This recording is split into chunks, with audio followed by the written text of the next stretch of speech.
Remove the lower dashboard plastic panel trim by undoing the T20 or T25 Torx screw. Before we remove it, know that there are wires connected to it, so don't pull too hard. Holding it by the front, give it a firm but controlled tug down, which should unseat the clips. Unclip the light and OBD II port to finish removing the plastic panel. First, we reconnect the OBD II port. Reconnect the light back into position. We just line up the Torx thing at the front. Okay, just 2 clips. That gray plastic there.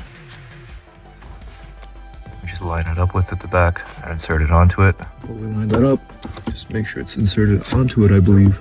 There's 2 clips in. And left and right, and we're in business. If you feel like being thorough, we can reinstall the T20, but it holds just fine and dandy without it.